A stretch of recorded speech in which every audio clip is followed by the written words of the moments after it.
சீனாவில் ஏற்பட்ட பெருவெள்ளத்தை பார்த்து அச்சப்பட்ட நாம் அதைவிட மிகப்பெரிய பேரிடரில் இருக்கோங்கிறத நம்ம மறந்துக்கிட்டு இருக்கோமா? இல்லை அது பற்றின எச்சரிக்கைகள் நமக்கு இல்லையா? நம்முடைய நாட்டில் ஒரே நாளில் ஒரு இயற்கை பேரிடர் காரணமாக 60 பேர் இறந்து போயிருக்கிற விஷயம் கொரோனாவினாலேயோ வெள்ளத்தினாலேயோ புயலினாலேயோ அந்த 60 பேர் இறந்து போகல. மிகப்பெரிய பேரிடர் காலநிலை மாற்றத்தினால் நம்ம எதிர்நோக்கி இருக்கிறது.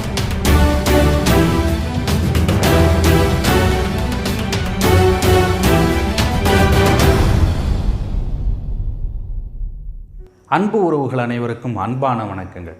சமீபத்தில் சீனாவில் ஏற்பட்ட மிகப்பெரிய வெள்ளத்தை பற்றி நாம் எல்லாருமே பேசினோம். சம்மந்தமான காட்சிகளை பார்த்தோம். ஒரு வருத்தத்தை தரக்கூடிய ஒரு விஷயம்தான்.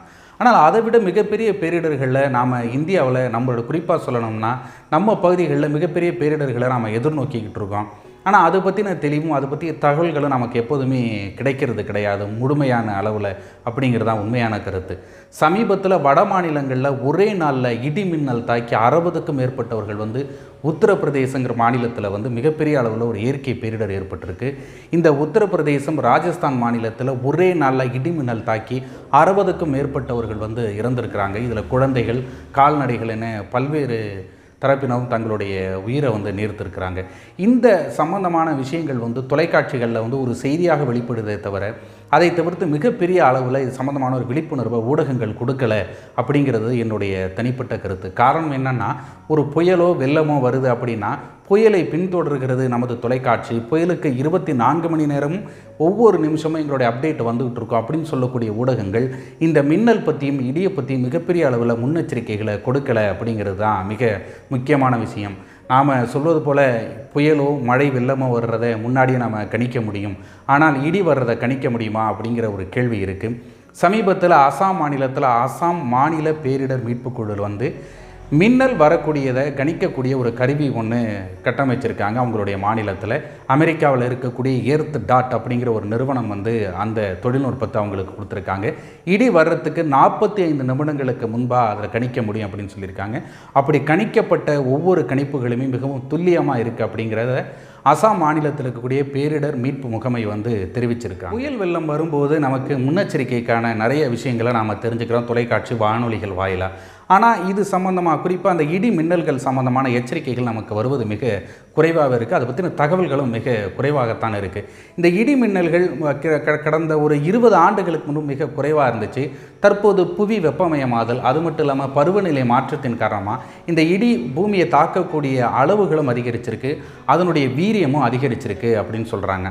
அதாவது 1964 2004 வரை வருடத்திற்கு 1500 நபர்கள் இடிமின்னல் தாக்கி உயிரிழப்பு ஏற்பட்டிருக்கு நம்மளுடைய இந்தியாவில். அதுக்கு அடுத்து வரக்கூடிய ஆண்டுகளில், சமீப ஆண்டுகளில் இதனுடைய எண்ணிக்கை 2000 அதிகரிச்சிருக்கு. குறிப்பாக சொல்லணும்னா கடந்த வருடம் நம்மளுடைய இந்தியாவில் மட்டும் 1,80,00,000 இடி மின்னல் நம்மளை தாக்கியிருக்கு அப்படிங்கிறது, அதாவது பூமியை அடைஞ்சிருக்கு அப்படிங்கிறது ஒரு தரவு. அதுக்கு முந்தைய ஆண்டுகள் பார்த்தோம்னா 1,30,00,000 இடி மின்னல்கள் நம்மளுடைய பூமியை தாக்கியிருக்கு. அதாவது சென்ற வருடத்திற்கு முந்தைய வருடத்தை விட கடந்த வருடங்கள் மிகவும் அதிகரிச்சிருக்கு. இதுக்கு புவி வெப்பமயமாதல் ஒரு முக்கிய காரணமாக சொல்லப்படுது. இடி மின்னல்கள் ஏற்படக்கூடிய காலங்களில் பொதுவாக நம்மளை எப்படி தற்காத்து கொள்ளலாம் அப்படின்னா, உயர் மின்னழுத்த கோபுரங்கள்கிட்ட நிற்கக்கூடாது. அதுக்கப்புறம் மழை பெய்யுது, ஒரு மின்னல் தாக்கக்கூடிய ஒரு சூழ்நிலை இருக்குது அப்படின்னு நீங்கள் உணர்ந்தீங்கன்னா செல்ஃபோன் பேசுகிறதையோ செல்ஃபோன் பயன்பாட்டையோ கொஞ்சம் நீங்கள் குறைச்சிக்கலாம். இல்லை சமவெளி பகுதிகளில், இல்லை நான் வயல்வெளியில் தனியாக இருக்கேன் அப்படின்னா இந்த புகைப்படத்தில் இருக்கிற மாதிரி நீங்கள் உட்காந்துக்கிட்டால் நம்மளுடைய தற்காத்துக் கொள்வதற்கான வாய்ப்புகள் அதிகம் இருக்குது. மற்றபடி விவசாயிகள், ஆடு மேய்ப்பவர்கள், அந்த மாதிரி இருக்கக்கூடியவர்கள்லாம் அந்த ஒரு புயல் வெள்ளை நேரங்களில் வரக்கூடிய இந்த மின்னல்கள் அப்படிங்கிற பட்சத்தில் ஆடுகளை கலக்க கொஞ்சம் தூர இடைவெளியோடு வச்சுருந்தோம்னா கால்நடைகளை தாக்குறதையும் நாம் தடுக்கலாம். அதே மாதிரி இந்த மாதிரி நேரங்களில் நம்ம மழை அதிகமாக இருக்கக்கூடியவங்கள செருப்புகளை பயன்படுத்தலாம். தண்ணீர்களில் நடக்காமல் இருக்கிறதும் மிகப்பெரிய நல்லது. அது மட்டும் இல்லை, ஒரு சமவெளி பகுதியில் ஒரு 10 பேர் இருக்கோன்னா ஒன்றா நிற்காமல் இடம் விட்டு கொஞ்சம் தூரம் விட்டு இந்த புகைப்படத்தில் இருக்கிற மாதிரி உட்காந்துருந்தாமல் இடி நம்மளை தாக்குறதை ஓரளவு நாம் தவிர்க்கலாம். நம்மை தாற்பதுலேருந்து நம்மை தற்காத்துக் கொள்வதற்கான வாய்ப்புகள் இருக்குது. வேறு எதுவும் ஒரு கடைவெளி பகுதிகளில் இருக்கீங்க அப்படின்னா நல்ல ஒரு கான்கிரீட் கட்டடங்களில் போனால் இடி தாக்குலேருந்து தப்பிப்பதற்கான வாய்ப்புகள் நமக்கு நிறையவே இருக்குது. பொதுவாக புயல் வருது, ஒரு வெள்ளம் வருது அப்படின்னா நான் தொலைக்காட்சியை பார்த்து தெரிஞ்சுக்குவேன், இல்லை வானொலியை கேட்டு நான் தெரிஞ்சுக்குவேன். அப்படிங்கிற பட்சத்தில் இடி மின்னல் வர்றதை நான் எப்படி தெரிஞ்சுக்கிறது அப்படின்னா, தமிழ்நாடு அரசனுடைய ஒரு அதிகாரப்பூர்வ ஒரு அப்ளிகேஷன், ஒரு செயலி ஒன்று இருக்குது. அதனுடைய பேர் டிஎன் ஸ்மார்ட், TNSMART. இந்த அப்ளிகேஷனை நீங்கள் டவுன்லோட் பண்ணிட்டீங்கன்னா கடலில் காற்றின் அளவு எவ்வளவு இருக்குது, மீனவர்கள் கடலுக்கு செல்லலாமா, இல்லை வெப்ப அலை எந்த அளவுக்கு, வெப்ப காற்று வீசும், வெளியில் செல்லலாமா, எந்த அளவுக்கு பாதுகாப்போடு இருக்குங்கிற விழிப்பறிக்கையை அவங்க கொடுத்துக்கிட்டு இருக்காங்க. அதே மாதிரி பார்த்திங்கன்னா எங்கே அதிக மழைப்பொழிவு இருக்கும் அப்படிங்கிறதையும் அந்த அப்ளிகேஷனில் நாம் பார்த்து தெரிஞ்சுக்கலாம். இதெல்லாம் உங்களுக்கு நான் சொல்கிறத விட இது துறை சார்ந்த ஒருத்தர் சொன்னால் ரொம்ப தெளிவாக இருக்கும் அப்படிங்கிறதுக்காக டெல்டாவினுடைய வானிலை மிக துல்லியமாக கொடுத்துட்டு இருக்கக்கூடிய டெல்டா வெதர்மேன ஹேமச்சந்திர அவர்கள்ட்ட இடி எப்படி உருவாகுது, எந்தெந்த காலங்களில் இந்த இடியினுடைய தாக்கம் அதிகமாக இருக்கும், எந்தெந்த நேரங்களில் வந்து இடி அதிகமாக நம்மை தாக்குவதற்கான வாய்ப்புகள் இருக்குது அப்படிங்கிறத நாம் அவர்கிட்ட கேட்டோம். அவர் நமக்கு தந்த பதில்கள் இது. தமிழகத்தை பொறுத்த வரைக்கும் கோடை காலமான ஏப்ரல், மே மற்றும் தென்மேற்கு பருவமழை காலமான ஜூன், ஜூலை, ஆகஸ்ட், செப்டம்பர், அக்டோபரின் முதல் அரை பகுதி காலகட்டத்தில் பெய்யக்கூடிய வெப்பச்சலன மழையின் போது தமிழகத்தின் உள் மாவட்டங்கள் மற்றும் கடலோர மாவட்டங்கள்னு தமிழகம் முழுவதுமே இடி மின்னலின் தாக்கம் அதிகரித்து காணப்படும். குறிப்பாக சொல்லணும்னா உள் மாவட்டங்களில் செப்டம்பர், அக்டோபர் மாதங்களில் அந்த இடி மின்னல் மிகவும் அதிகமாக இருக்கும். திருப்பூர், ஈரோடு, கிருஷ்ணகிரி போன்ற மாவட்டங்களில்.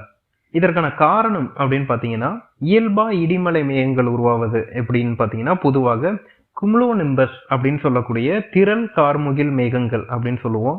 அதாவது பகல் நேரத்தில் இருக்கக்கூடிய அந்த அதிகப்படியான வெப்பநிலையின் காரணமாக ஒரு வெப்பமான காற்று மேலெழும்பும். அதாவது பூமியின் நிலப்பரப்பிலிருந்து மேல் நோக்கி எழும்பும்.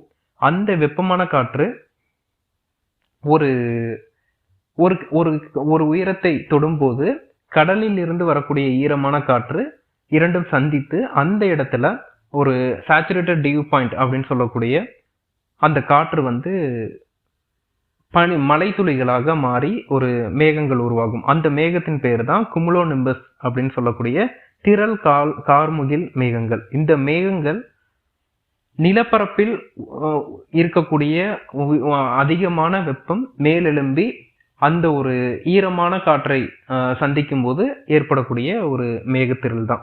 இதன் காரணமாக தான் அந்த இடத்தில் ஒரு அதிகமான இடிமின்னல், அத்துடன் இடிமின்னலின் மழைக்கு முன்பு பார்த்தீங்கன்னா அந்த அதிகப்படியான மேகங்கள் உருவாகும் போது உயர் மட்டத்தில் இருக்கக்கூடிய குளிர்ந்த காற்றை கீழ் நோக்கி தள்ளும். அதன் காரணமாக தான் மழைக்கு முன்பு ஒரு குளுமையான காற்று தமிழகத்துல வந்து வீசும். எப்போது இடிமலை மேகங்கள் உருவாகிறதோ மழைக்கு முன்பு பார்த்தீங்கன்னா பலத்த காற்று வீசும். காற்றின் வேகம் அதிகரித்து காணப்படும். அதே மாதிரி இந்த காற்றுல வந்து வறண்ட காற்றாக இல்லாம மழை பெய்வதற்கு முன்பே ஒரு குளுமையான காற்று வீசும். அதன் காரணம் என்னன்னா இங்கிருந்து மேலெழும்பக்கூடிய அந்த வெப்பமான காற்று மேலெழும்பி மேலே சென்று அந்த ஈரப்பதம் மிகுந்த ஒரு குளுமையான காற்றை சந்தித்து அங்க மேக கூட்டங்கள் உருவாகும் போது அந்த குளிர்ந்த காற்றை பூமியின் நிலப்பரப்பை நோக்கி கீழ் நோக்கி தள்ளும். அதன் காரணமாக தான் இடிமலையின் போது அதிகப்படியான காற்று வீசுகிறது. அந்த காற்று வந்து குளுமையான ஒரு காற்றாக இருக்கிறது. அது ஒரு சின்ன கான்செப்ட் தான். இங்க இருக்க வெப்பமான காற்று மேலெழும்புது. மேல் மட்டத்துல உயர் மட்டத்துல பாத்தீங்கன்னா ஈரப்பதமான காற்று இருக்கு. அந்த ஈரப்பதமான காற்றோட சந்திக்கும் போது ஒரு மேக திரள்கள் உருவாகுது. அந்த மேக திரள்களின் காரணமாக அந்த உயர்மட்டத்தில் இருக்கக்கூடிய குளுமையான காற்று, குளிர்ந்த காற்று கீழ் நோக்கி தள்ளப்படுகிறது. இதான் அந்த மேகங்கள் உருவாவதின் காரணம். இது இல்லாம உள் மாவட்டங்களில் இருக்கக்கூடிய பெய்யக்கூடிய மழையின் போது அதிகப்படியான இடிமின்னல் இருப்பதற்கான காரணம் என்னன்னு பாத்தீங்கன்னா இரண்டு காற்றுகள் சந்திப்பதன் காரணமாக ஏற்படக்கூடிய இடிமின்னல் அது. அதாவது கிழக்கில் இருந்தும் மேற்கில் இருந்தும் இரு வெவ்வேறு திசைகளில் இருந்து இரண்டு காற்றுகள் நேரடியாக சந்திக்கும். அந்த இடத்துல ஏற்படக்கூடிய மேகங்கள், உருவாகக்கூடிய மேகங்கள் நகர்வதற்கான வாய்ப்பு குறைவு. அந்த இடத்தில் இடிமின்னலின் தாக்கம் அதிகரித்து காணப்படும். புயல் வரும்போது நாம் எந்த அளவுக்கு ஒரு எச்சரிக்கையாக இருப்போம், மழை வெள்ளம் வரும்போது எந்த அளவுக்கு எச்சரிக்கையாக இருக்கமோ, இந்த இடி சம்மந்தப்பட்ட விஷயங்கள்ல இனி நாம் வரக்கூடிய காலங்களில் ரொம்ப எச்சரிக்கையாக இருக்கணும். காரணம் என்னென்னா பருவநிலை மாற்றம், புவி வெப்பமயம் அதெல்லாம் ரொம்ப அதிகரிச்சுக்கிட்டு இருக்குது. அதனால் மிகவும் கவனமாக இருக்கணும். ஏன்னா முன்னெச்சரிக்கை மட்டுமே தான் நம்மளுடைய உயிரை பாதுகாக்கும். மேலும் இது போன்ற வீடியோவோடு உங்களை விரைவில் சந்திக்கிறேன். உங்களிடமிருந்து விடைபெறுவது உங்கள் சிம்பு தம்பி.